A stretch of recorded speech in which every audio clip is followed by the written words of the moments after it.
This is about this man who was walking in a little town. He was visiting. So he decided to walk on the street, and he saw a little boy sitting on a porch, and next to him, a big dog. So this man, he likes dogs.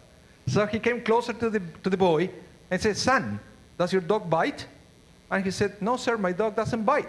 So the man came closer to pet the dog, and the dog basically chopped half of the arm off. And the man was screaming and said, "But son, you told me that your dog doesn't bite." "Yes, this is not my dog." Boy. So I want to talk to you today about daily sacrifices. Daily sacrifices. And as we were reading the Parsha, right? And it's a long thing. I guess we have to put today's Parsha into the context, okay? It's in the context of the whole book of Deuteronomy. The book of Deuteronomy is Moses talking to the Jewish people. I don't know if you realize that theologically there is a huge difference here. Theologically. Because the first books of the Torah is the record of the voice of God. God was saying, and Moses wrote it down. Deuteronomy is not the voice of God. Deuteronomy is the voice of Moses. And for some reason, God allowed that to be part of the Torah. But theologically, the implications are huge, right? It's not God saying, it's Moses saying. And Moses was saying very well to the Jewish people, and he wanted to be sure that they were going to succeed in the next stage. Moses was really concerned about the well-being of his people. So he tried the best he could to give them advice on how to succeed once they cross the Jordan River into the Promised Land. And everything that Moses says in this parshiot, in these Torah readings, is not just for that generation. It's for every generation. That's why sometimes we have to be able to read between lines and not to get stuck on things that they are mentioned, that they are historically appropriate for that generation. We have to go and understand the general principle. So whatever Moses is saying 3,000 years ago is going to resonate today. So in other words, what Moses is saying, and of course he's talking about the mitzvot and the commandments and the blessings if you do this, not so good things if you do that. To me, the general principle, what Moses is trying to tell the Jewish people is be careful, because every choice you make will carry a consequence. Isn't that true in every aspect of life? Every action has a reaction. And sometimes we forget that. Sometimes we forget that. Or most of the time, actually, we know. Most of the time, we know what we should be doing. We know what is right. We know what is wrong. But sometimes we forget that not listening to that voice telling us what is right and what is wrong will bring consequences. So we easily get distracted. Sometimes we procrastinate, right? Sometimes we give up, even though we know what is that we should be doing. So Moses is talking about reward and punishment, but he's also mentioning something that is very interesting. Moses is not saying that it's going to be easy staying strong and committed to the Word of God. In fact, Moses is bringing a list of all the temptations that they are going to have. In other words, it's saying Moses is being very sincere.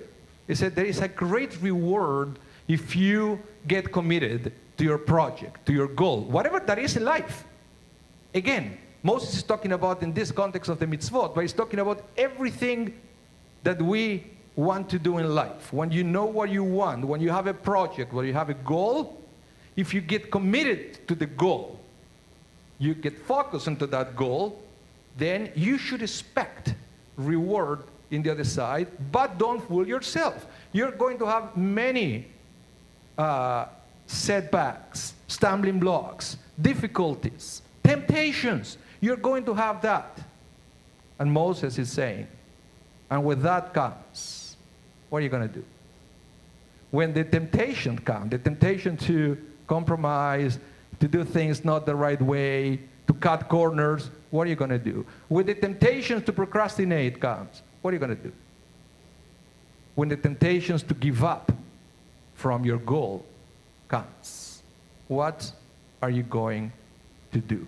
And Moses is telling us that in order to succeed, we have to train ourselves to make sacrifices.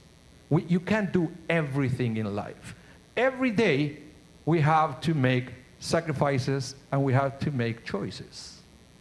But what we have to understand is when you say no to something, you're actually saying yes to something else. When you don't do something today, it's because you want to do something more important. Those are the little sacrifices that we have to make every day. And when I use the word sacrifices immediately, and it may happen to you, you immediately think about the sacrifices mentioned in the Torah. So it's not true that we don't have sacrifices anymore in this generation. What we don't do is we don't sacrifice animals anymore. But we are making sacrifices all the time. But all the sacrifices we do are to bring something better into our lives. The sacrifices mentioned in the Torah, they weren't much different. So basically what you have to do if you read the laws of the sacrifices was to bring the best of your cattle, the best of your animals to present to God. So that means that you won't be able to eat it with your family, but you are taking that good thing towards something more superior. So sacrifices and daily choices are the same thing. Sometimes you have to sacrifice something that it will subtract or take away a little bit of your pleasure, a little bit of your joy today. But you know that it's because you should expect something better tomorrow.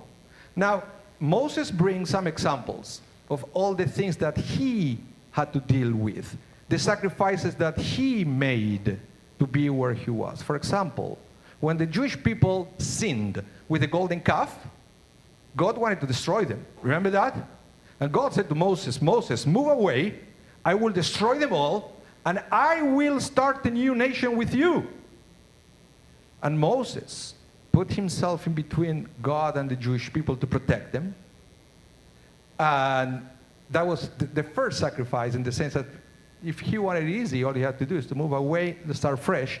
And also, it says that when he went to talk to God in the mountain, he didn't eat or he didn't drink for 40 days and 40 nights. So he made some physical sacrifices towards something better. We have many other examples in the Torah of people who made sacrifices towards a higher goal. We have Abraham, for example. Abraham was just freshly circumcised. He was 100 years old, and he saw people walking by, and he ran after them to invite them over to their tent to eat and to drink. I can imagine the pain of Abraham when he did that. If he wanted to embrace comfort, all he had to do is to stay there under the tree and let those people pass by, and he will never see them again. But he sacrificed that moment of comfort towards something more elevated. King David, he was anointed by God to be the next king. But the problem is Saul was the king at that time. Saul knew that, and he went after David. David also had to sacrifice comfort and family time to be hidden in caves to protect his life. It would be much easier for him to say, you know what, Saul, forget about everything. I don't want to be the next king. I'm out. I want just let me enjoy the palace and I will be good. But that was not what God wanted for David. So David put himself in a situation where he has to embrace discomfort because he knew that it was something better waiting for him on the other side. This is something that we also see in every generation. We saw it now with the pandemic. All the people that they abandoned the comfort of their homes. They sacrificed family time. They sacrificed a good meal sometimes, or enjoying the gym towards fighting a pandemic. So my question and my challenge, I guess, for all of you is, what kind of sacrifices are we really to take in order to achieve something higher? Sometimes we know what we want. We know our goals. But are we ready to take the sacrifices? Are we ready to make the choices that we know we had to make in order to achieve that goal? Or we are going to be fast to embrace comfort and to stay where we are? Moses is very clear in this parsha. It's very clear. When you're working towards something good, you're going to have opposition, temptation, challenges, stumbling blocks, setbacks. But Moses is saying, don't desperate. I had to go through that. I made it to the other side. So can you. So can you. All you have to do is to understand that sometimes you have to make daily sacrifices. But don't worry. Saying no to something today, it means that you're saying a big yes to something better tomorrow. Shabbat Shalom.